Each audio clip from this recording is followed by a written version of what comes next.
إن الحمد لله نحمده ونستعينه ونستغفره ونعوذ بالله من شرور أنفسنا ومن سيئات أعمالنا من يهده الله فلا مضل له ومن يضلل فلا هادي له أشهد أن لا إله إلا الله وحده لا شريك له وأشهد أن محمدا عبده ورسوله يا أيها الذين آمنوا اتقوا الله حق تقاته ولا تموتن إلا وأنتم مسلمون يا أيها الناس اتقوا ربكم الذي خلقكم من نفس واحدة وخلق منها زوجها وبث منهما رجالا كثيرا ونساء واتقوا الله الذي تساءلون به والأرحام إن الله كان عليكم رقيبا يا أيها الذين آمنوا اتقوا الله وقولوا قولا سديدا يصلح لكم أعمالكم ويغفر لكم ذنوبكم ومن يطع الله ورسوله فقد فاز فوزا عظيما أما بعد فإن أصدق الحديث كتاب الله وخير الهدى هدى النبي صلى الله عليه وسلم وشر الأمور محدثاتها وكل محدثة بدعة وكل بدعة ضلالة وكل ضلالة في النار.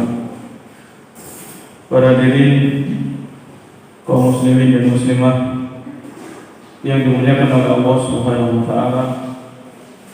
Alhamdulillah pada pagi hari ini kita masih diberikan kemudahan, diberikan pertolongan oleh Allah Subhanahu wa taala untuk menghadiri salah satu taman di antara taman-taman surga, salah satu rumah di antara rumah-rumah Allah Subhanahu wa taala dalam rangka menimba ilmu, dalam rangka belajar agama. Semoga amal ibadah kita diterima oleh Allah Subhanahu wa taala dan Allah menganugerahkan kepada kita ilmu yang bermanfaat. Para hadirin yang dirahmati Allah, kita melanjutkan pembahasan dari kitab Al-Kabair, yaitu tentang apa? Dosa-dosa besar. Dosa-dosa besar. Sebuah kitab yang ditulis oleh Al-Imam Ad-Dhahabi rahimahullah ta'ala. Al-Imam Ad-Dhahabi beliau wafat tahun 748 Hijriah. Kita akan membahas dosa besar yang kedua yang disampaikan oleh Al-Imam Ad-Dhahabi di dalam buku beliau ini, yaitu Al-Kabair. Dosa besar yang kedua, Al-Kabiratu Saniyatu. Dosa besar yang kedua adalah qatlun nafsi, yaitu membunuh jiwa. Membunuh jiwa yang diharamkan oleh Allah Subhanahu wa taala. Ya, kami ulangi. Dosa besar yang kedua yang disebutkan oleh Al-Imam Ad-Dhahabi di dalam buku beliau ini, dosa besar yang kedua adalah pembunuhan. Ya, membunuh, menghilangkan nyawa, menghabisi nyawa orang-orang yang dilarang untuk dibunuh. Seperti dosa besar yang pertama, maka Al-Imam Ad-Dhahabi menyebutkan beberapa ayat dan beberapa hadis Rasul sallallahu alaihi wasallam yang menjelaskan bahwasanya membunuh atau pembunuhan ini merupakan dosa-dosa besar. Salah satu dosa di antara dosa-dosa besar yang diharamkan oleh Allah dan diharamkan oleh Rasul-Nya. Langsung saja kita simak. Al-Imam Ad-Dhahabi rahimahullah membawakan firman Allah Subhanahu wa taala di dalam surat An-Nisa ayat ke-93, yaitu Allah berfirman, wa may yaqtul mu'minan muta'ammidan fajaza'uhu jahannam khalidan fiha wa ghadiba Allahu alaihi wa la'anahu wa a'adda lahu 'adzaban 'azima. Yang artinya wa may yaqtul mu'minan muta'ammidan, barang siapa yang membunuh orang yang beriman dengan sengaja. Barang siapa yang membunuh orang yang beriman dengan sengaja, apa balasannya? Fajaza'uhu jahannam. Allah menyebutkan balasan bagi orang yang membunuh tadi, fajaza'uhu jahannam, maka dia dimasukkan ke dalam neraka jahannam. Khalidan fiha, dia kekal di dalam neraka jahannam. Wa ghadiba Allahu alaihi, dan Allah marah, Allah murka kepada orang tersebut. Wa la'anahu, dan Allah melaknat orang tersebut. Wa a'adda lahu 'adzaban 'azima, dan Allah menyediakan bagi pembunuh tadi azab yang sangat pedih. Surat An-Nisa ayat ke-93. Para hadirin yang dirahmati Allah, di dalam ayat ini Allah menyebutkan 5 balasan atau 5 hal yang akan didapatkan oleh orang-orang yang membunuh saudaranya dengan tanpa hak. Jadi ada 5 balasan yang disediakan oleh Allah bagi orang yang membunuh saudaranya tanpa hak. Yang pertama, Allah menyediakan fajaza'uhu jahannam. Ini yang pertama. Ya. Jadi pelaku pembunuhan ini diancam oleh Allah dengan siksa di neraka jahannam. Fajaza'uhu jahannam. Kemudian yang kedua, khalidan fiha, dia kekal di dalam neraka jahannam. Yang ketiga, wa ghadiba Allahu alaihi, Allah murka, Allah marah kepada orang tersebut. Yang keempat apa? Wa la'anahu, Allah melaknat. Yang namanya melaknat itu apa? Dijauhkan dari rahmat Allah Subhanahu wa taala. Ya. Jadi kalau kita mendengar istilah laknat, Allah melaknat orang yang melakukan ini dan ini, yang namanya laknat itu adalah seseorang dijauhkan dari rahmat Allah Subhanahu wa taala. Wa la'anahu. Ini yang keberapa tadi? Yang keempat. Kemudian balasan yang kelima, wa a'addalahu 'adzaban 'azim, dan Allah menyediakan bagi orang tersebut azab yang besar, azab yang pedih. Ya. Jadi dalam ayat ini para jamaah yang Allah muliakan, dosa pembunuhan ini bukan dosa yang biasa, bukan dosa yang bisa diremehkan, tapi dosa besar, sehingga Allah menyebutkan 5 hal, 5 balasan yang jelas-jelas ditujukan kepada orang yang membunuh saudaranya dengan tanpa hak. Ya. Ya, jadi ayat ini mengatakan bahwanya betul mukminan muta'ammidan. Jadi balasan ini berlaku bagi orang yang membunuh saudaranya dengan secara sengaja. Karena pembunuhan itu bisa terjadi tanpa kesengajaan. Tanpa apa? Kesengajaan. Bisa atau enggak? Bisa.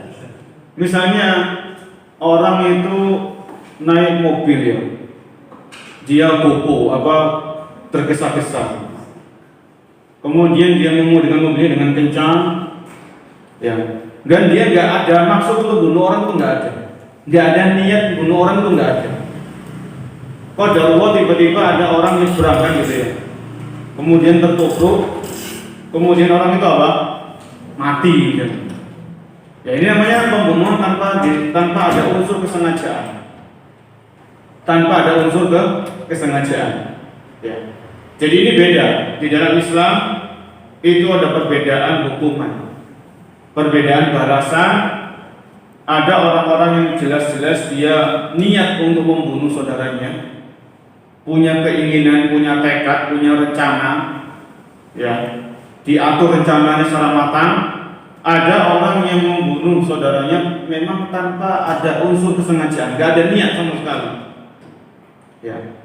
Jadi harus kita bedakan orang yang membunuh dengan sengaja dengan orang yang membunuh orang lain tanpa kesengajaan.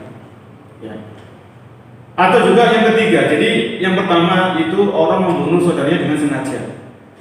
Yang kedua, orang yang membunuh orang lain tanpa kesengajaan. Yang ketiga, orang membunuh orang lain tanpa ada kesengajaan atau mirip-mirip dengan kesengajaan. Jadi yang ketiga ini apa ya istilahnya? Istilahnya kalau contohnya begini yang ketiga ini.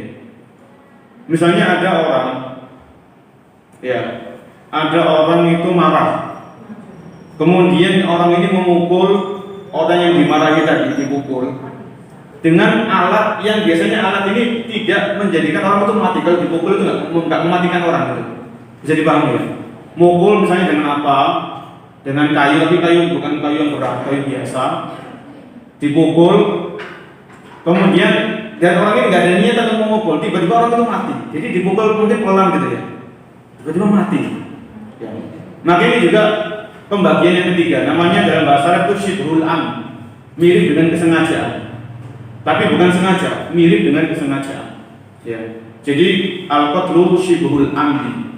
Ada 3. Maka nanti harus dibedakan. Adapun ayat yang kita bahas saat ini yang dibawakan oleh Al-Imam Adz-Dzahabi, ada 5 balasan. Ini berlaku untuk orang yang membunuh saudaranya dengan kesengajaan. Ya. Kemudian masih berkaitan dengan ayat ini. Allah menyebutkan dalam ayat ini khalidan fiha, bahwasanya pelaku pembunuhan ini kekal di dalam neraka. Ini harus kita pahami dengan pemahaman yang benar. Ini ayat Al-Quran, ini benar ayatnya, benar, pasti benar ayatnya. Harus kita pahami dengan pemahaman yang benar. Orang pelaku pembunuhan itu dia kekal di dalam neraka kalau orang ini menghalalkan pembunuhan. Ya. Jadi kalau orang itu misalnya dia terbawa emosi, dia terbawa hawa nafsu, dibujuki sama setan, kemudian dia membunuh saudaranya dengan tanpa hak, sengaja, ya. Kemudian setelah terjadi pembunuhan, orang ini taubat, menyesal, ya. Dia benar-benar jujur dalam bertaubat. Maka orang yang seperti ini, seandainya dia di neraka, dia tidak kekal di dalam neraka. Ya. Jadi ketika Allah menyebutkan khalidan fiha, orang tersebut kekal di dalam neraka jahanam, ini untuk orang-orang yang menghalalkan pembunuhan. Ya. Jadi jelas-jelas Allah mengharamkan pembunuhan. Nabi Muhammad mengharamkan pembunuhan. Kok ada orang yang menghalalkan pembunuhan? Orang yang seperti ini kalau dia membunuh dengan sengaja, orang seperti ini kekal dalam neraka. Ya. Karena keyakinan Ahlussunnah wal Jamaah, akidah Ahlussunnah wal Jamaah itu mengatakan para pelaku dosa besar mereka tidak kekal di neraka. Para pelaku dosa besar mereka tidak kekal di dalam neraka. Ya. Selama mereka tidak menghalalkan dosa tersebut. Para pelaku dosa besar itu dibawa kehendak Allah. Kalau Allah menghendaki diampuni, Allah mengampuni. Kalau Allah menghendaki mengazab, maka diazab oleh Allah Subhanahu wa taala.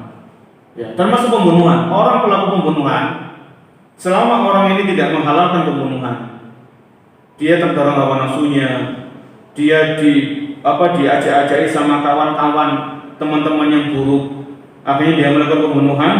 Setelah dia membunuh, namun orang ini taubat, sadar, khilaf, insaf, ya, dia bertobat kepada Allah Subhanahu wa taala, maka insya Allah orang yang seperti ini di akhirat kelak dia tidak kekal di dalam neraka.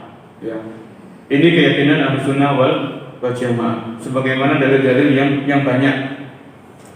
Ini dari ayat yang pertama yang dibawakan oleh Al-Imam Adz-Dzahabi ketika beliau menjelaskan dosa besar yang kedua, yaitu haramnya pembunuhan. Kemudian ayat yang lain. Sekarang di surat Al-Furqan ayat 68 sampai 70, Allah berfirman. Jadi ayat ini menjelaskan tentang ciri-ciri ibadur Rahman. Ciri-ciri hamba Allah yang Maha Pengasih. Ya. Di antara ciri-ciri ibadur Rahman, Allah mengatakan, Allah berfirman, walladzina la yad'una ma'allahi ilahan akhar. Mereka adalah orang-orang yang tidak menyeru bersama Allah Tuhan yang lain.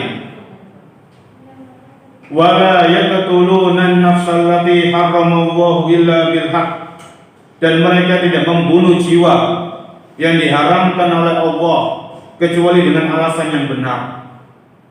Wala yaznun, dan mereka tidak berzina. Wa may yaf'al dzalika yalqa asam, barang siapa yang melakukan 3 hal tadi, kesyirikan, pembunuhan atau berzina, wa may yaf'al dzalika yalqa asam, maka dia mendapatkan dosa. Yudha'af lahul adzabu yaumal qiyamati wa yakhludu fihi muhana, maka dilipat gandakan azab bagi orang tadi, ya, pada hari kiamat. Wa yakhludu fihi muhana, dan dia kekal di dalam neraka. Jadi ayat ini juga para jemaah menjelaskan tentang haramnya pembunuhan. Ya, karena Allah menjelaskan wala yaqtuluna an-nafsa allati harramallahu illa bil haqq, dan mereka tidak membunuh jiwa yang diharamkan oleh Allah kecuali dengan alasan yang benar. Ya, kecuali dengan alasan yang benar. Ini dari surat Al-Furqan yang menunjukkan bahwasanya pembunuhan ini juga salah satu dosa besar. Bahkan dalam ayat ini Allah menyebutkan 3 dosa besar. Yang pertama kesyirikan. Walladzina la yad'una ma'allahi ilahan akhar. Mereka adalah orang-orang yang tidak menyeru bersama Allah dengan Tuhan yang lain. Jadi ada orang itu syirik, dia menyembah kepada Allah, dia beribadah kepada Allah, tapi di waktu yang lain dia juga beribadah kepada selain Allah. Ini namanya orang pelaku kesyirikan. Dan kesyirikan ini dosa besar yang utama yang sudah kita bahas. Ya. Kemudian dosa besar yang kedua dalam ayat ini yaitu membunuh. Wala yaqtuluna an-nafsa allati harramallahu illa bil haqq. Kemudian dosa besar yang lain yang disebutkan dalam ayat ini wala yaznun, yaitu berzina. Ya. Jadi dalam ayat ini Allah menyebutkan 3 macam dosa besar yang harus dijauhi, harus dihindari oleh setiap muslim dan muslimah. Ya. Di sini disebutkan Allah illa bil haqq. Ya, dan mereka tidak membunuh jiwa yang diharamkan oleh Allah kecuali dengan alasan yang benar. Karena membunuh itu diperbolehkan kalau ada alasan yang dibenarkan oleh syariat. Ya, misalnya kisos. Kisos ini kalau orang membunuh, maka balasannya apa? Dia dibunuh. Ini namanya membunuh dengan cara yang benar, cara yang hak. Dan ini yang melakukan dari pemerintah kaum muslimin, bukan orang per orang. Ya. Jadi membunuh dengan cara yang benar, dengan alasan yang dibenarkan oleh syariat, itu adalah diantaranya adalah kisos. Kalau orang itu terbukti salah di pengadilan, dia membunuh, ada bukti-buktinya, ada saksinya, ya. Kemudian orang itu mungkin mengakui saya membunuh dengan sengaja, dengan penuh kesadaran, maka orang ini dijatuhi hukum kisos. Ya, dia harus dibunuh juga. Ya, dia harus dibunuh. Ini namanya kalau pemerintah kaum muslimin menjatuhkan hukum kisos kepada pelaku pembunuhan, maka ini pembunuhan yang dilakukan oleh pemerintah di sini adalah pembunuhan yang dibenarkan sesuai dengan syariat Islam. Ya. Kemudian misalnya pembunuhan yang sesuai dengan syariat Islam dengan alasan yang dibenarkan Islam adalah hukuman rajam bagi pelaku zina. Ya, orang yang sudah menikah kemudian dia terbukti berzina, ada bukti-buktinya, ya, maka orang ini akan dirajam, dilempari batu sampai dia mati. Maka ini pembunuhan yang dibenarkan karena sesuai dengan syariat Islam, sesuai dengan aturan Allah dan Rasulnya. Ya. Jadi ada memang beberapa macam pembunuhan yang itu memang sesuai dengan syariat Islam dan itu sesuai dengan keadilan. Baik, itu ayat yang kedua yang dibawakan oleh Al-Imam Adz-Dzahabi rahimahullahu ta'ala. Kemudian ayat yang berikutnya, para hadirin yang dimuliakan oleh Allah Subhanahu wa taala. Di antara ayat-ayat Al-Qur'an yang menjelaskan tentang haramnya pembunuhan yaitu firman Allah Subhanahu wa taala di dalam surat Al-Maidah ayat 32. Surat Al-Maidah ayat ke-32. Allah berfirman, "Man qatala nafsan bi ghairi nafsin aw fasadin fil ard fa ka'annama qatala an-nasa jami'an." Yang artinya man qatala nafsan. Ya. Barang siapa yang membunuh suatu jiwa, membunuh seorang manusia, ya, bi ghairi nafsin, bukan karena orang itu membunuh orang lain.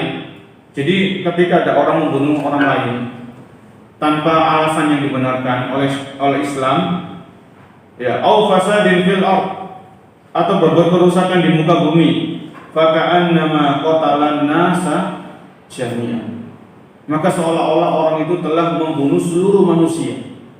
Jadi dalam ayat ini Allah menjelaskan, kalau orang itu membunuh satu jiwa, maka seakan-akan orang ini telah membunuh banyak manusia atau seluruh manusia. Kenapa demikian? Karena kalau orang misalnya ada satu orang menghilangkan nyawa orang lain, menghabisi nyawa orang lain, ya, sengaja, tanpa ada paksaan, dengan kerelaan, dengan penuh keriduan, dia membunuh, maka orang lain akan lihat, oh ternyata membunuh itu orang ini saja membunuh. Seolah-olah membunuh itu dosa yang remeh kan gitu, dosa yang sepele. Orang ini aja kok gampang membunuh, gampang menghabisi nyawa orang lain, ya. Maka orang lain yang lihat itu, wah ini jangan-jangan membunuh dosa biasa, dosa yang remeh, dosa yang sepele. Akhirnya banyak orang membunuh juga, terjadi banyak pembunuhan.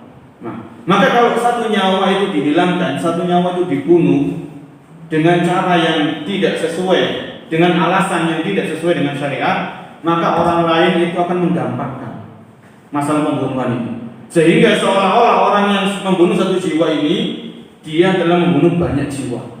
Banyak jiwa-jiwa yang tidak bersalah itu terbunuh disebabkan ulah satu orang ini, yang memberikan contoh yang tidak baik, yang memberikan contoh yang buruk kepada orang lain, ya. Sehingga orang-orang yang bodoh, orang-orang yang awam, orang-orang yang jauh dari agama akan melihat, wah ini pembunuhan kok gampang sekali orang ini membunuh saudaranya, ya. Urusan sepele terjadi pembunuhan, cekcok, ya. Kemudian karena emosi, kok gampang-gampang dengan membunuh saudaranya. Orang itu akan lihat. Sehingga kalau orang itu lihat banyak yang mencontoh, maka ini bahaya. Ya, terjadi pembunuhan banyak, maka seolah-olah orang yang membunuh satu jiwa, dia telah membunuh banyak jiwa. Ya. Karena di dalam ayat ini jelas, paka'an nama qatalan nasa jami'an. Ya. Ini ayat yang ketiga yang dibawakan oleh Al-Imam Az-Zahabi rahmatullahi alaih. Ayat yang keempat yang dibawakan oleh Al-Imam Az-Zahabi rahimahullah ta'ala. Ayat yang keempat ini yaitu di surat At-Takwir. Surat At-Takwir ayat ke-8 dan ayat ke-9. Yaitu Allah berfirman, wa idal mau'udatu su'ilat bi ayyi dambin apa? Bi ayyi dambin qutilat. Artinya, wa idal mau'udatu su'ilat, dan apabila, ya, al-mau'udah itu bayi-bayi wanita yang dikubur hidup-hidup sama orang tuanya, itu dibangkitkan dan dia ditanya, ya, bi ayyi dambin qutilat, dengan sebab dosa apa bayi ini dibunuh. Ya, ini kembali kepada sebelum datangnya Islam. Kalau kita belajar sejarah, sebelum Allah Subhanahu wa taala mengutus Nabi Muhammad sallallahu alaihi wasallam, orang-orang itu hidup dalam kebodohan, masa-masa jahiliyah. Ya. Di antara aktivitas orang-orang jahiliyah ini berjemaah, ketika seorang bapak itu dia punya anak perempuan, dia punya anak-anak wanita, seorang bapak ini malu, izin sama tetangga-tetangganya, sama saudara-saudaranya, sama kawan-kawannya itu malu. Ya. Jadi orang jahiliyah dulu itu kalau mereka punya anak wanita, bayi wanita ini dikubur sama bapaknya hidup-hidup. Ya. Atau mungkin anaknya sudah agak besar. Ini saya dengarkan di salah satu ceramah juga. Anaknya sudah agak besar, itu diajak sama bapaknya, kemudian disediakan lubang, anaknya dijongkok, disurung gitu ya kalau bahasa kita ini. Kemudian dikubur hidup-hidup. Ini kejamnya dahulu, bagaimana sebelum Islam itu datang. Dan ini akan ditanya, wa idal mau'udatu su'ilat. Ya. Dan ketika bayi yang dikubur hidup-hidup itu ditanya, ya hari kiamat, bi ayyi dambin qutila. Maka ayat ini juga terdapat pelajaran haramnya pembunuhan. Enggak boleh orang tua membunuh anaknya. Ya. Baik anak laki-laki atau anak perempuan enggak boleh. Ya. Disebutkan dalam ini masih berkaitan dengan bagaimana dahulu masyarakat jahiliyah mengubur anak mereka perempuan itu hidup-hidup. Ya, karena dulu memang masyarakat jahiliyah ini suka perang para jemaah. Suka ekar-ekar, suka tukaran itu. Ya. Ya namanya kalau terjadi perang, ya, itu yang ikut perang otomatis kan laki-laki. Jadi mereka berpikir kalau saya punya anak perempuan ini nggak bisa ikut perang nanti, yang dibunuh. Ya, karena takut malu. Kemudian nanti kalau sudah besar nggak bisa ikut perang. Ya, karena dulu sering perang saudara orang masyarakat jahiliyah ini. Sebelum datangnya Islam, yang membawa kedamaian, yang membawa keamanan. Ya. Bahkan Allah sebutkan dalam Al-Quran surat An-Nahl ayat 5, ya ayat 58 dan 59. Wa idza busyira ahaduhum bil unsa dhalla wajhuhu muswaddan wa huwa kadhib. Apabila salah satu di antara mereka mendapatkan kabar gembira berupa anak perempuan, dhalla wajhuhu muswaddan wa huwa kadhib. Jadi orang jahiliyah dulu itu kalau mereka diberi kabar gembira anaknya perempuan, maka dhalla wajhuhu muswaddan. Wajah mereka itu menjadi hitam, murka, marah, tidak senang. Wa huwa kadhib, dan dia menahan emosi. Ini aku sebutkan dalam Al-Quran bagaimana masyarakat jahiliyah dulu. Ya. Ya tawara minal qaumi min su'i ma busyira bi ayumsikuhu ala hunin am yadussuhu fit turab. Ya. Jadi mereka orang-orang yang mendapatkan kabar gembira berupa anak perempuan ini mereka bersembunyi. Ya tawara minal qaum. Mereka sembunyi, mereka takut. Ketemu sama temannya takut. Ya. Ayumsikuhu ala hunin, apakah dia tetap membesarkan anak itu dengan apa? Dengan penuh membawa rasa malu, dia membesarkan anak perempuannya tapi dia menahan rasa malu. Am yadussuhu fi turab, atau dia kuburkan anak itu hidup-hidup. Ini yang sebutkan dalam Al-Quran. Ya, ini hati-hati. Ya. Dan ini mungkin ya terbawa sebagian orang pada zaman sekarang. Ketika istrinya mengandung, istrinya ngidam dituruti, mau ngidam ini, ngidam apa dituruti.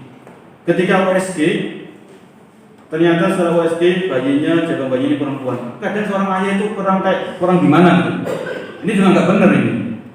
Ya, jadi ketika istri mengandung, kemudian USG ternyata hasil USG ini mungkin jaga bayinya itu perempuan, tetap seorang ayah harus gembira, senang. Ya, harus bersyukur kepada Allah Subhanahu wa taala dan berdoa supaya anak ini lahirnya selamat. Enggak boleh dia merengut atau marah atau dongkol kemudian istrinya dimarah-marahin kena setelah USG hasil USG-nya nanya perempuan misalnya, kemudian istrinya dimarah-marahin. Ya. Kemudian setelah itu ngidamnya enggak diturutin lagi, ini enggak benar ya. Ini tidak benar. Sampai perilaku jahiliyah itu terbawa di zaman kita saat ini. Ini tadi ayat yang keempat yang Allah sebutkan, yang disebutkan oleh Imam Adz-Dzahabi tentang haramnya pembunuhan. Bahwasanya masyarakat jahiliyah dahulu itu mereka tidak senang dengan anak-anak wanita, bahkan ada yang menguburnya dengan hidup-hidup. Ya. Kalau juga mungkin terjadi di zaman kita saat ini, itu mungkin bukan pembunuhan, tapi membuang anak. Ya misalnya naudzubillah ada pemuda dan pemudi berzina, kemudian punya anak kan gitu ya, punya anak, entah itu laki-laki atau perempuan, kemudian karena pasangan ini malu, akhirnya anaknya di mana? Ditaruh di kerdus gitu ya, ditaruh di kerdus, dikresek, taruh pinggir jalan. Iya kalau ada orang yang nemu, kalau nggak ada yang nemu, artinya anaknya apa? Mati. Ya ini kan pembunuhan ini. Ini pembunuhan ini. Jadi dosa zina ini salah satu dosa besar Allah dari buku ini pembahasannya. Dosa zina ini mengantarkan kepada dosa-dosa yang lain, pembunuhan. Misalnya. Ya. Termasuk juga kalau misalnya pemuda dan pemudi itu berzina, naudzubillah, memang belum lahir anaknya, tapi masih di kandungan. Biasanya aborsi pun termasuk pembunuhan. Ini diharamkan dalam Islam. Aborsi Itu diharamkan dalam Islam. Ya, apalagi ketika jabang bayi itu sudah berumur 120 hari. Sudah ditiupkan ruh oleh malaikat. Ya, Allah mengutus malaikat fayanfukhu fihi ruh dalam hadis Arba'in Nawawi, hadis yang keempat disebutkan Allah mengutus malaikat fayanfukhu fihi ruh. Maka malaikat meniupkan ruh di jabang bayi tadi. Ya. Jadi aborsi ini bermacam-macam. Kalau bayinya itu belum sampai 120 hari, itu tetap haram. Tapi keharamannya sangat lebih, sangat dahsyat kalau jabang bayi itu sudah 120 hari ke atas. Ini termasuk pembunuhan. Ya, termasuk dosa besar yang diharamkan oleh Allah Subhanahu wa taala, diharamkan oleh Rasul alaihi salatu wassalam. Harus hati-hati. Ya. Kemudian kita beralih kepada hadis-hadis Nabi yang menjelaskan tentang haramnya pembunuhan yang disebutkan oleh Al-Imam Adz-Dzahabi dalam buku beliau ini. Di antaranya hadis yang ke-8, ini Imam Adz-Dzahabi memberikan urutannya, nomor hadisnya. Jadi di dosa besar yang pertama, dosa kesyirikan, itu beliau menyebutkan 7 hadis. Maka beliau sambung ini hadis yang ke-8, namun hadis ini bercerita tentang haramnya pembunuhan.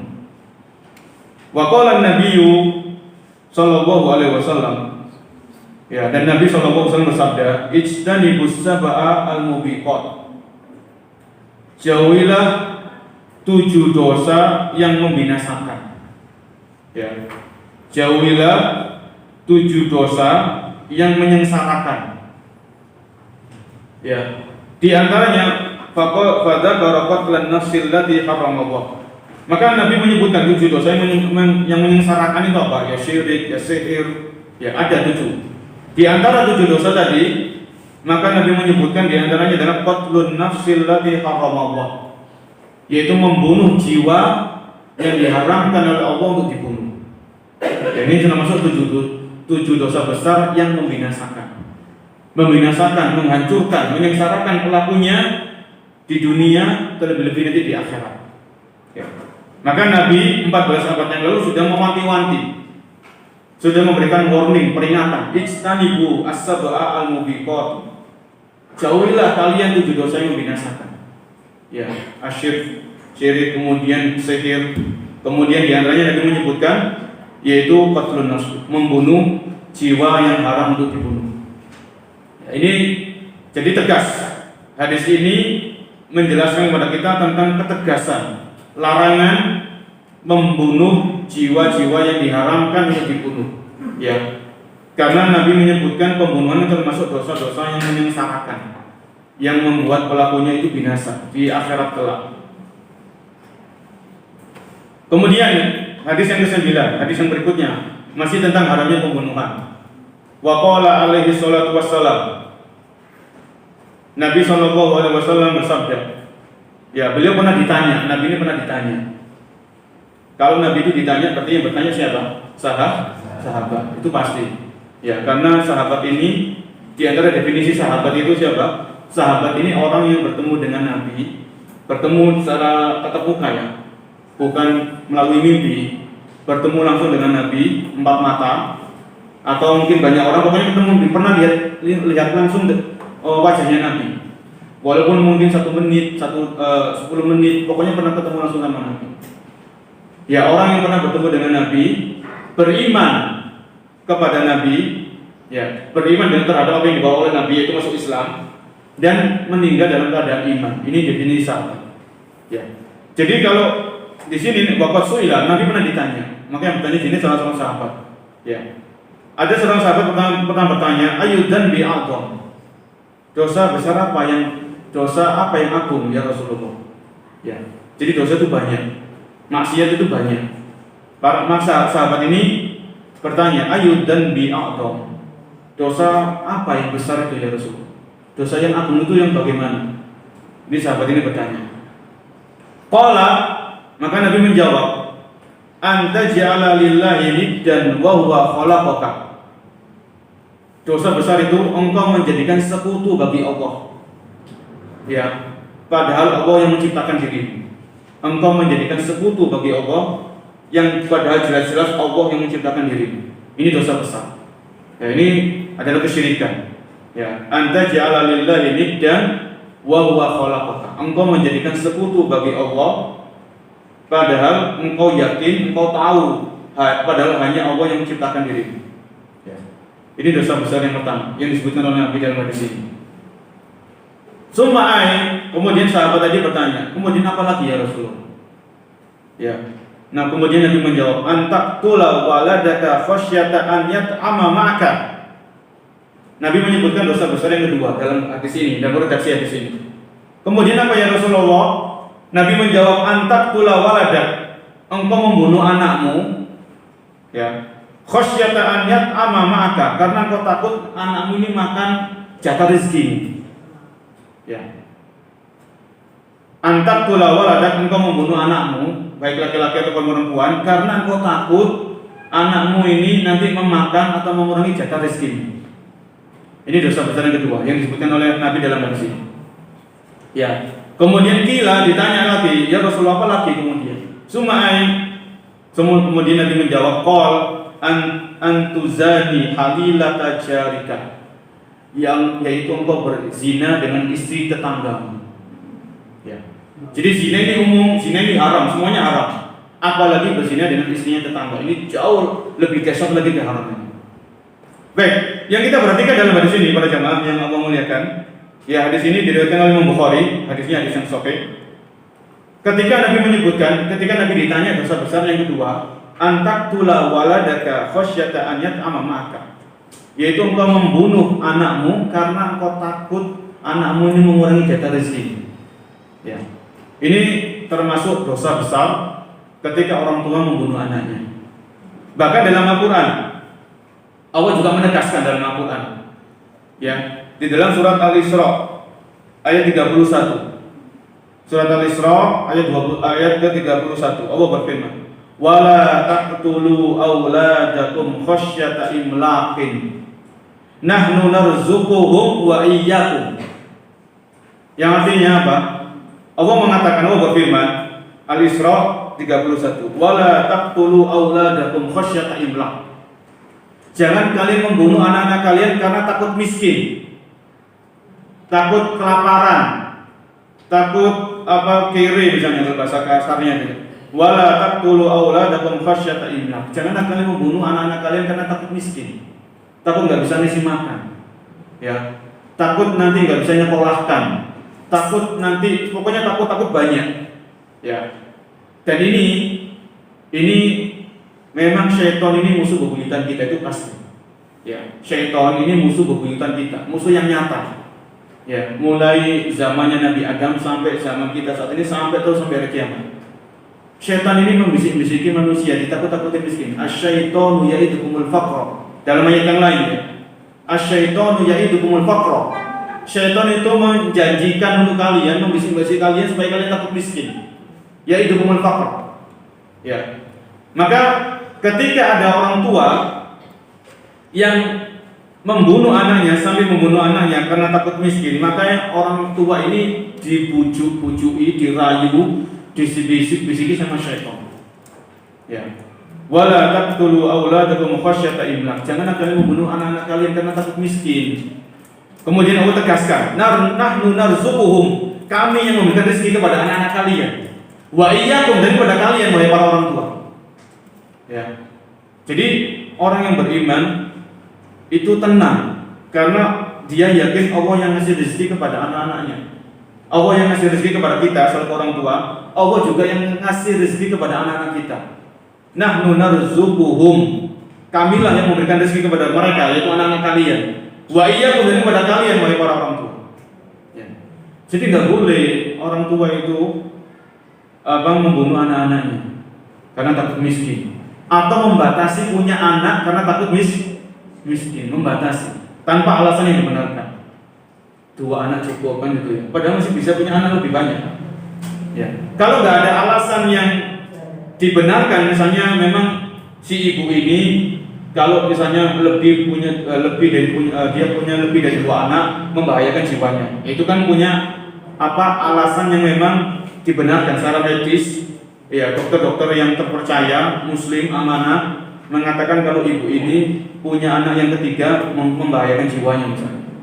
Tapi selama tidak ada alasan itu, maka punya anak sebanyak-banyaknya. Ya, Nabi senang, Nabi bergembira, Nabi bangga. kalau seorang muslim itu punya banyak anak, ya. Fa inni mufakhirun bikum yaumil qiyamah. Jadi Nabi itu berbangga di hari kiamat, umatnya itu banyak. Karena setiap muslimah punya banyak anak, jadi semuanya jadi masuk umatnya Nabi Muhammad. Nanti di hari kiamat Nabi Muhammad SAW beliau berbangga karena banyak umatnya nanti. Ya, banyak. Kemudian dalam Al-An'am ayat 151. Ini masih berkaitan dengan pembunuhan anak karena takut miskin.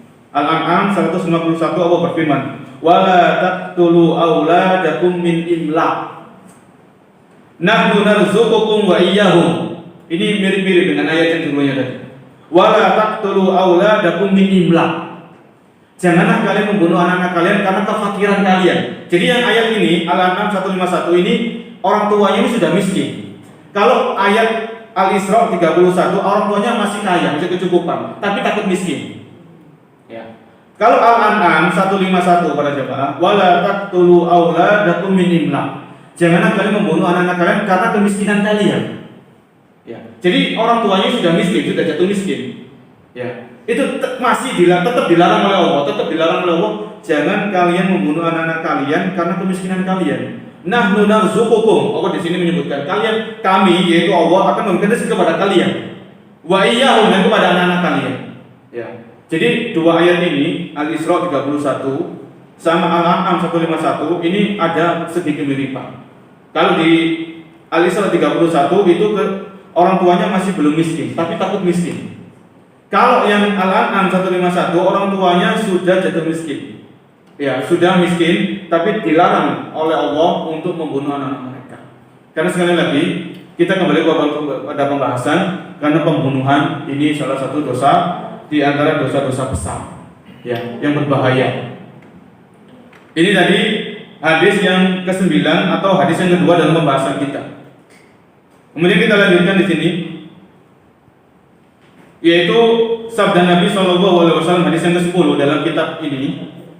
Idza taqal muslimani bi sayfihima fal qatilu wal maqtulu finnar.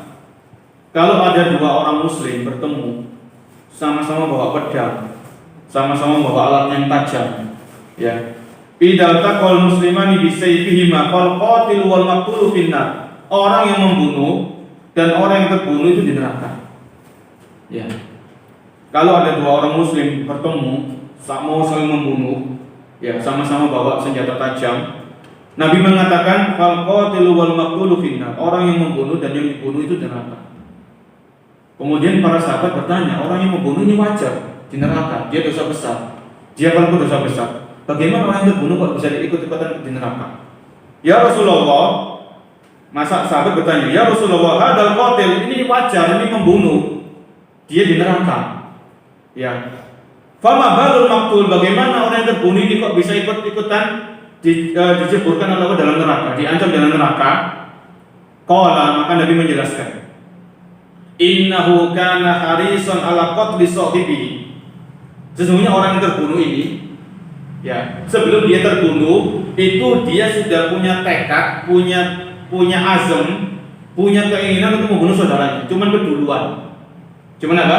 Kedisian, kalau bahasa Jawanya itu kedisian. Ya. Akhirnya apa? Inna malam berniat. Maka setiap amal sesuai dengan niatnya. Kalau orang yang terbunuh ini, ya, sebelum dia terbunuh, sebelum dia jadi korban, dia memang sudah bawa senjata tajam. Dia mau membunuh saudaranya. Cuman keduluan sama saudaranya, artinya dia yang terbunuh. Maka tetap dia diancam nanti di akhirat, di hari kiamat, yaitu dengan neraka Allah Subhanahu wa taala. Ini penjelasan dari Rasul, ya. Innahu kana harisan ala qatli sahibi. Karena orang ini yang terbunuh ini itu dia sudah punya tekad, punya keinginan kuat untuk membunuh saudaranya, cuma keduluan. Ya, kalau bahasa kita keduluan, ya. Innahu kana harisan ala qatli sahibi. Hadis ini diriwayatkan oleh Imam Bukhari, hadisnya hadis yang sahih. Ya, sekali lagi hadis ini menjelaskan tentang haramnya pembunuhan. Haramnya apa? Pembunuhan. Kemudian yang berikutnya, wa qala sallallahu alaihi wasallam, la yazalul mar'u fi fushatin fi dinihi ma lam yatanadda bidamin haram. Senantiasa seorang itu dalam keluasan dalam agamanya selama dia belum menumpahkan darah yang haram. Ya. La yazalul mar'u, senantiasa seseorang fi fushatin min dini, dia dalam keluasan dalam urusan agamanya, malam yatanajja bidamin haramin, selama dia belum menumpahkan darah yang haram untuk ditumpahkan, selama dia belum membunuh jiwa-jiwa yang haram untuk dibunuh. Ya.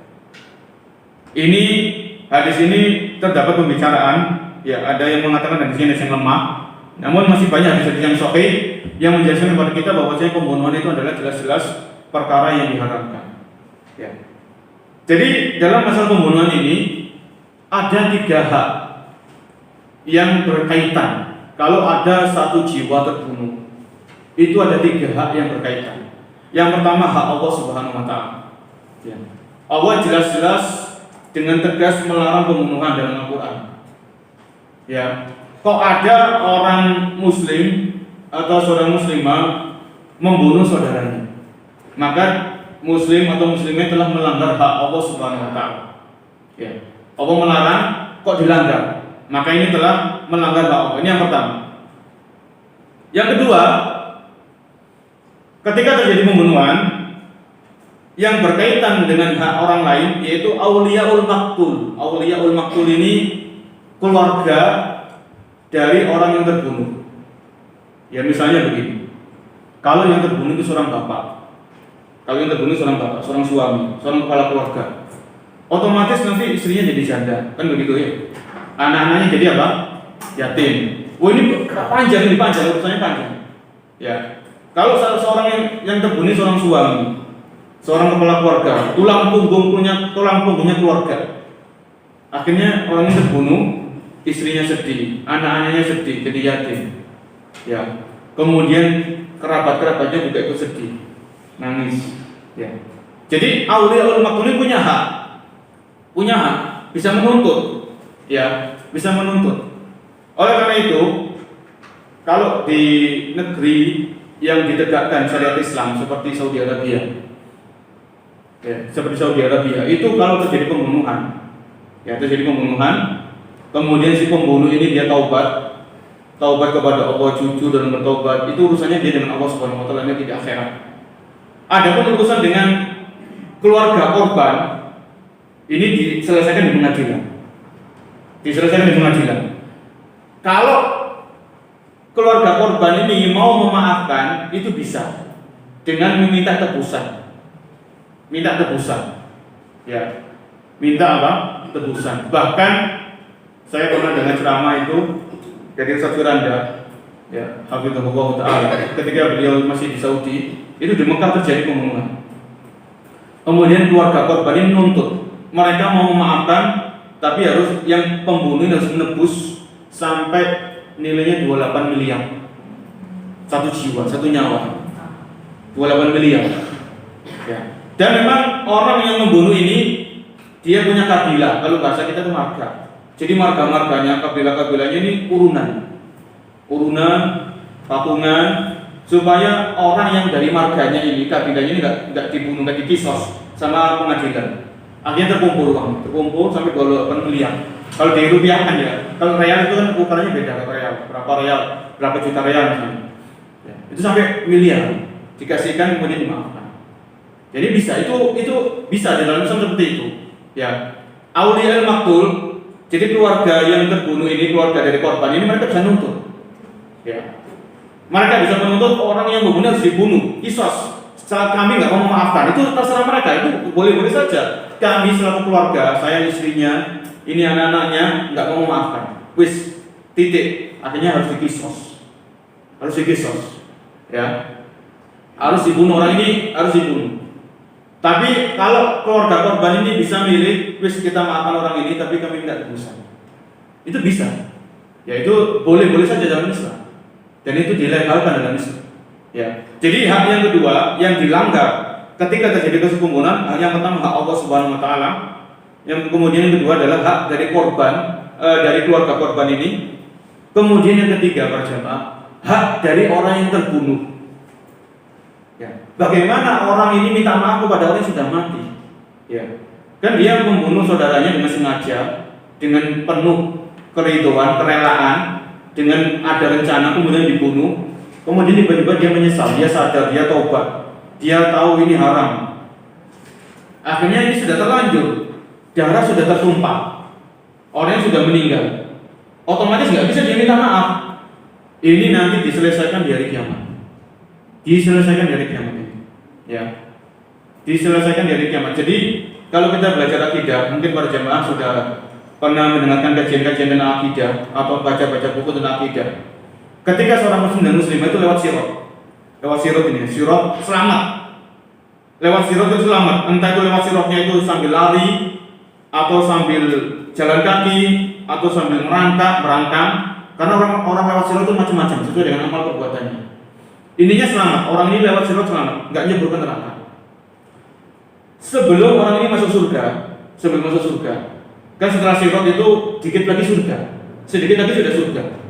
Sebelum masuk sirat, sebelum masuk surga, maka Allah menegakkan pengadilan, menegakkan keadilan di situ. Orang-orang yang pernah terzolimi, orang-orang yang pernah dizolimi di dunia didatangkan semuanya.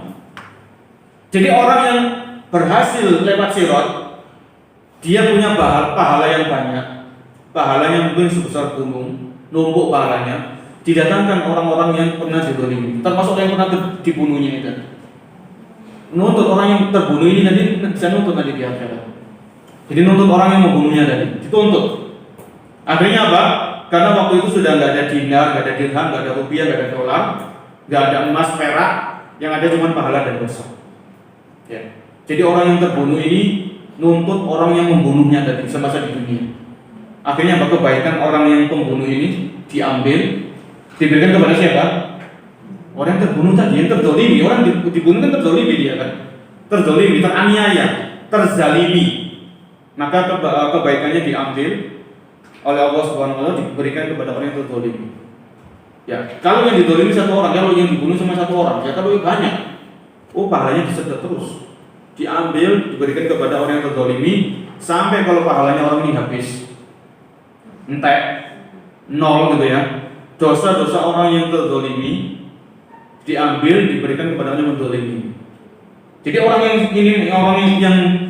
yang menzolimi ini sedikit lagi masuk surga, karena dia punya dosa-dosa kezoliman, termasuk pembunuhan. Akhirnya dia pun masuk ke dalam neraka, disebabkan karena ulahnya sendiri. Ya. Jadi kembali kepada pembahasan, orang yang membunuh itu ada 3 hak yang dilanggar. Hak Allah Subhanahu Wa Taala, kemudian yang kedua tadi apa? Hak keluarganya korban. Yang ketiga hak orang yang terbunuh itu tadi. Ini panjang urusannya, khususnya di hari kiamat. Kita lanjutkan hadis yang lain yang dibawakan oleh Imam Dhahabi rahimahullah taala. Hadis yang ke-12 dari urutan buku ini ya. Kalau di pembahasan ini hadis yang ke-5 kalau salah. Ya. Wa qala sallallahu alaihi wasallam, la tarji'u ba'di kuffaran yadribu ba'dukum riqaba ba'din. Nabi memberikan wejangan kepada para sahabat. Ya, termasuk kepada kita semuanya umat beliau. La tarji'u ba'di kuffaran. Janganlah kalian sepeninggalku nanti itu menjadi orang-orang yang murtad, orang-orang yang kafir. Ya, yadribu ba'dukum riqaba ba'din. Yaitu seseorang di antara kalian menebas leher dari orang yang lain, dari saudaranya yang lain. Ini Nabi mengingatkan. Karena para sahabat sebelum mereka masuk Islam, seperti yang kami katakan tadi, mereka hidup dalam masa-masa jahiliyah, suka perang saudara, suka membunuh itu biasa sebelum Islam itu tiba. Sebelum Islam itu datang. Maka Nabi mengingatkan, ya, janganlah kalian kembali seperti dulu masa jahiliyah kalian. Yes. Janganlah kalian menjadi orang-orang kafir. Ini menunjukkan pelaku pembunuhan ini dosa besar, diancam dengan kekafiran. La tarji'u ba'di kuffar. Janganlah kalian sepeninggalku nanti menjadi orang-orang yang kufur. Yadribu ba'dukum riqaba ba'din. Ya, salah seorang di antara kalian menebas leher dari orang yang lain. Jadi Nabi mengingatkan. Ya, Nabi mengingatkan kepada sahabat dan kepada kita semuanya. Ya, ini hadis yang disebutkan oleh beliau. Kemudian yang berikutnya, ya, Nabi menyebutkan Bashir ibn Muhajir an ibni Buraidah an abihi anna Nabiya sallallahu alaihi wasallam qala laqatlu mu'minin a'damu indallahi min zawali dunya. Nabi bersabda, terbunuhnya orang yang beriman, terbunuhnya satu orang yang beriman itu lebih agung di sisi Allah daripada lenyapnya dunia ini seisinya. Ya. Jadi nyawa satu orang yang beriman itu lebih mahal di sisi Allah, lebih mahal di hadapan Allah daripada dunia seisinya ini. Dunia seisinya kan banyak, ada emas, ada perak, ada sawah, ada tanah, ada properti, ya, ada jabatan. Itu satu nyawa orang yang beriman yang terbunuh dengan kezaliman itu lebih mahal di sisi Allah di hadapan Allah daripada selenyapnya hancurnya dunia ini seisinya. Ini Nabi dengan tegas. Ini menunjukkan apa para jemaah? Nyawa orang yang beriman itu mahal di hadapan Allah Subhanahu wa taala. Ya. Karena orang yang beriman ini kalau dia hidup, dia bisa beribadah kepada Allah, dia bisa sholat, dia bisa puasa, dia bisa zakat, dia bisa umroh, dia bisa silaturahmi, dia bisa haji, dia bisa beribadah. Ya. Kemudian orang ini kok dibunuh dengan cara yang zalim. Akhirnya orang ini nggak bisa ibadah lagi kan gitu kan? Akhirnya amalnya terputus di situ. Dia nggak bisa nambah pahala lagi karena dia dibunuh. Ya, memang ada pahala-pahala yang terus mengalir itu ada dalam Islam. Ini bukan pembahasan kita saat ini. Tapi intinya kembali kepada hadis tadi, terbunuhnya satu orang yang beriman itu lebih mahal di hadapan Allah di sisi Allah daripada dunia seisinya ini hancur, lepuh. Ya, ini menunjukkan kepada kita mahalnya, berharganya nyawa orang yang beriman. Kita berbicara dengan orang yang beriman. Ya, di sini mahalnya nyawa orang yang beriman. Sampai-sampai dunia, lebih baik dunia ini hancur seisinya daripada ada satu nyawa orang yang beriman itu terbunuh dengan kezaliman. Ya, ini harus kita perhatikan. Kemudian yang berikutnya dari hadis yang lain. Ya, wa qala alaihi salatu wassalam, la yazalul mar'u fi fushatin min dinihi ma lam yusib daman haraman. Senantiasa seseorang itu dalam keluasan dalam urusan agamanya selama dia belum menumpahkan darah yang diharamkan. Ini hadisnya di Bukhari. Ya, ini sahih. Kalau yang sebelumnya tadi adalah riwayat yang lain, redaksi yang lain itu lemah. Kalau redaksi yang satu ini redaksinya sahih karena riwayat Bukhari. La yazalul mar'u fi fushatin min dinihi ma lam yusib daman haraman. Senantiasa seseorang itu dalam kelapangan urusan agamanya sebelum dia menumpahkan darah yang diharamkan. Ya. Kemudian yang berikutnya, waqala alaihi salatu wassalam, Nabi sallallahu alaihi wasallam bersabda, awwalu ma yuqda bainan nasi fid dima. Pertama kali nanti yang diperkarakan di hari kiamat tentang hubungan sesama manusia itu dalam masalah darah. Ya. Awwalu ma yuqda bainan nas fid dima. Rawahu Al-Bukhari, hadis riwayat Bukhari. Jadi wal Muslim, hadis riwayat Bukhari dan Muslim. Jadi Nabi menyebutkan pertama kali perkara di hari kiamat yang pertama kali ditegakkan keadilan adalah urusan darah. Jadi urusan sesama manusia. Sebelum urusan utang piutang, sebelum urusan bully membuli, kan membuli orang itu nggak boleh kan? Melecehkan, meremehkan orang lain, menyebarkan aib orang lain, ini juga kezaliman. Ya, kezaliman ini banyak. Kezaliman itu bisa dalam masalah dalam masalah darah, pembunuhan. Kezaliman itu bisa dalam masalah harta, utang nggak bayar, ya, padahal mampu membayar. Kezaliman itu bisa dalam masalah kehormatan. Ya, kehormatan ini mencaci maki orang, menghina orang, menyebarkan aib orang, ini juga kezaliman. Ini akan ada dampaknya nanti di hari kiamat. Sebelum masalah harta, sebelum masalah kehormatan, yang pertama kali ditegakkan oleh Allah keadilan masalah darah. Sebagaimana hadis yang sedang kita baca. Awwalu ma yuqda bainan nas fid dima. Yang pertama kali ditegakkan oleh Allah keadilannya di hari kiamat masalah darah. Ya. Jangan sampai seseorang menumpahkan darah saudaranya dengan tanpa alasan yang dibenarkan oleh syariat. Ya, ini masalah darah. Di dalam hadis yang lain, ini sesama manusia, hubungan sesama manusia. Hablum minan nas.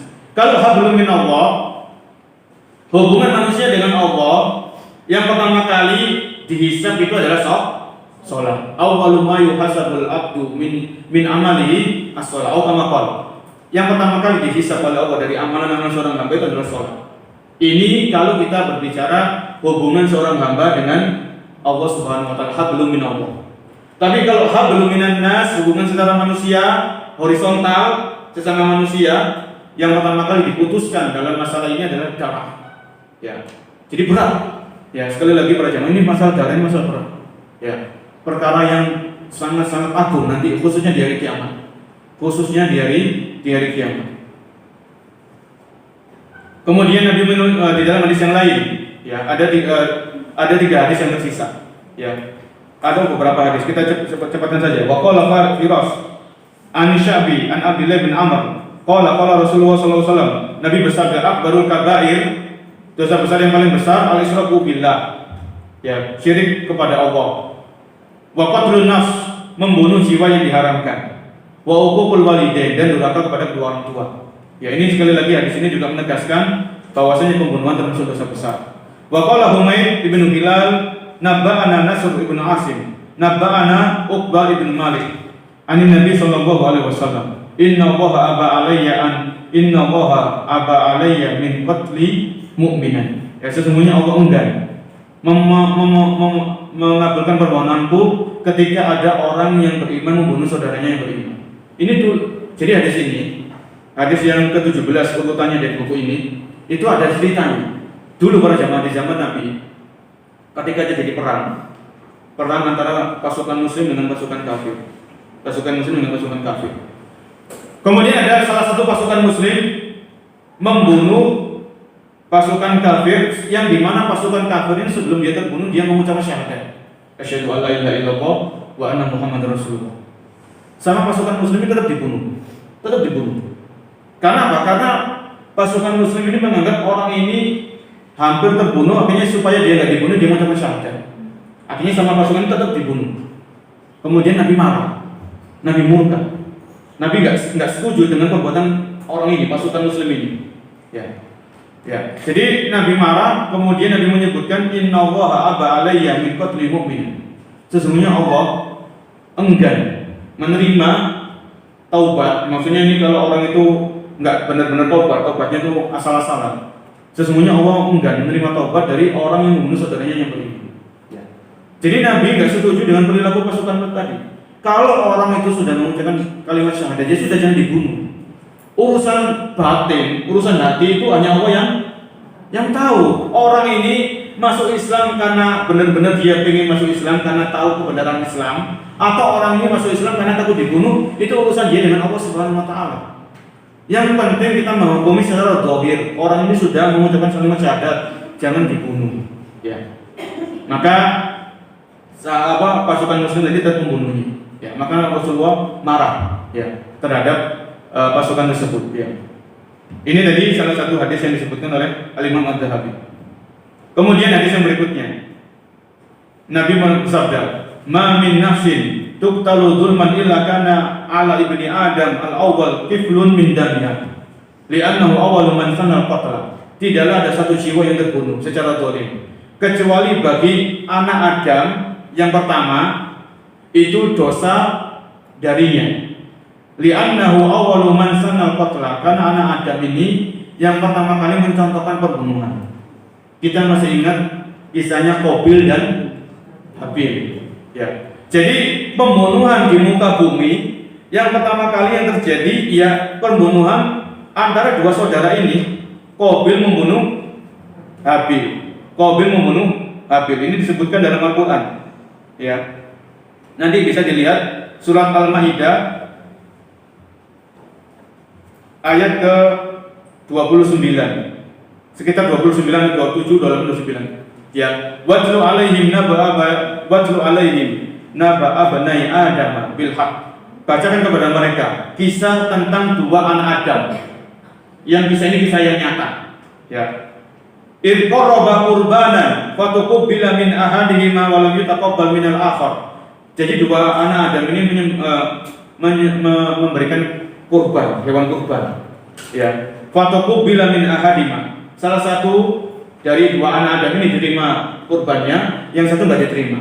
Ya. Kurbannya Habil ini diterima, yang Qabil nggak diterima. Yang Qabil nggak terima, ya. Walam yutaqabbal minal akhar qala la'aqtulanna. Akhirnya Qabil mengatakan, aku akan membunuh kamu. Ya.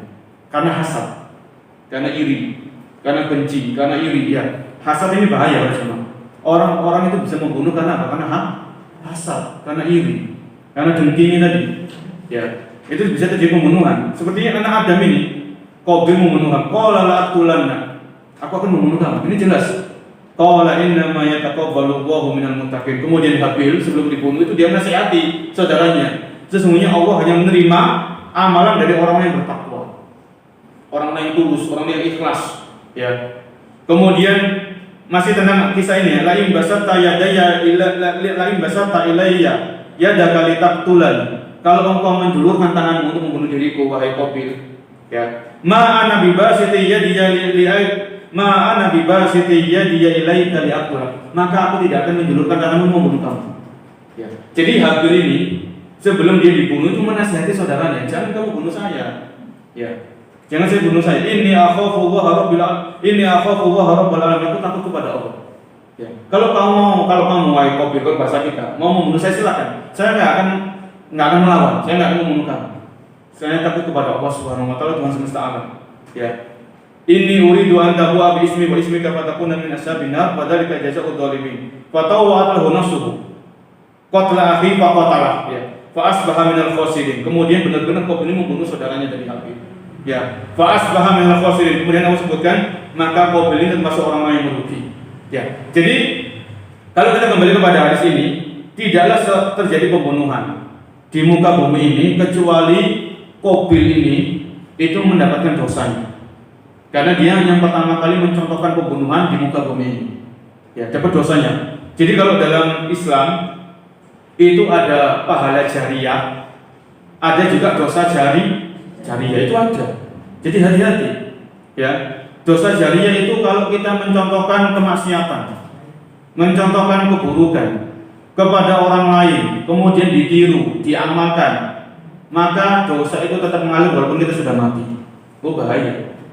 Ya. Artis-artis yang memamerkan auratnya itu kan direkam di YouTube. Artisnya sudah mati, YouTube-nya disetel, artisnya dapat dosa.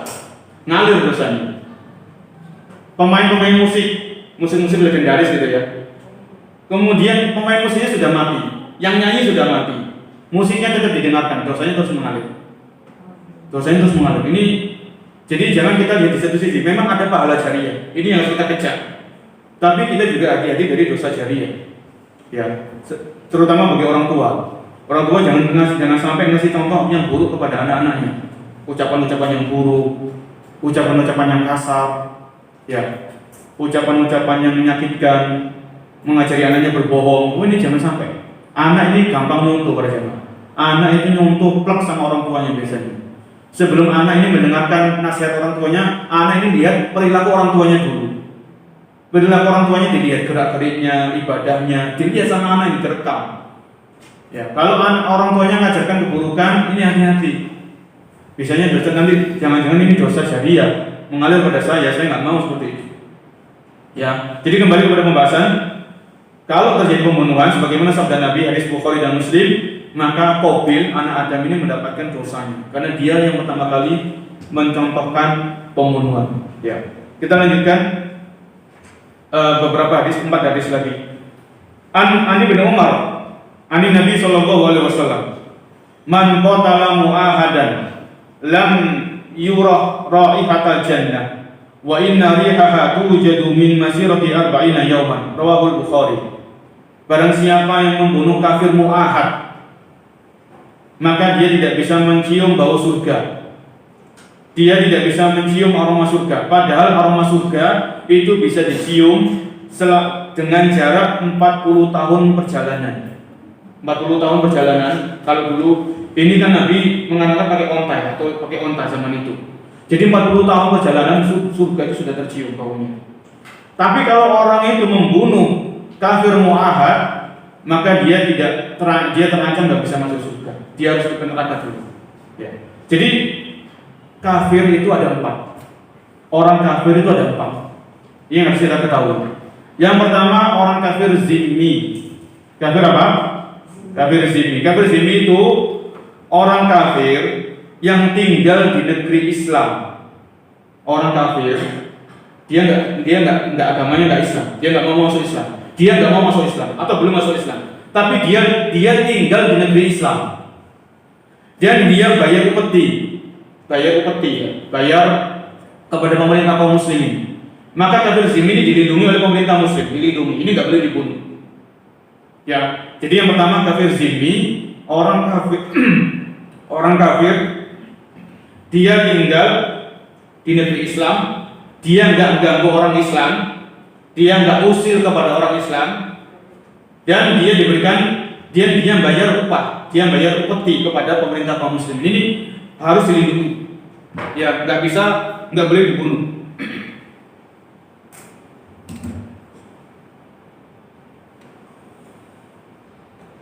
Yang kedua, namanya kafir mu'ahad.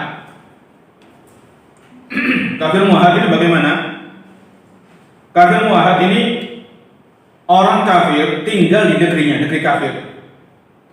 Namun antara negeri kafir dengan negeri Islam ada perjanjian damai. Ya. Jadi misalnya para delegasi ya dari negeri kafir masuk ke negeri Islam atau duta besar ya, dubes itu kan misalnya negeri kafir katakanlah Kanada atau Singapura lah, itu kan negeri kafir itu kan. Orang Singapura atau dubesnya Singapura datang ke Indonesia harus dilindungi, nggak boleh dibunuh walaupun dia kafir. Namanya kafir mu'ahad. Karena antara pemerintah Indonesia dengan pemerintah Singapura ada perjanjian damai.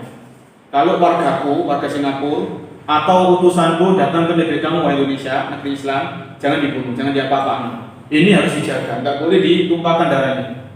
Ya, ini kafir mu'ahad namanya. Yang ketiga, orang kafir musta'man. Ya, orang kafir musta'man. Musta'man itu orang yang diberikan rasa aman.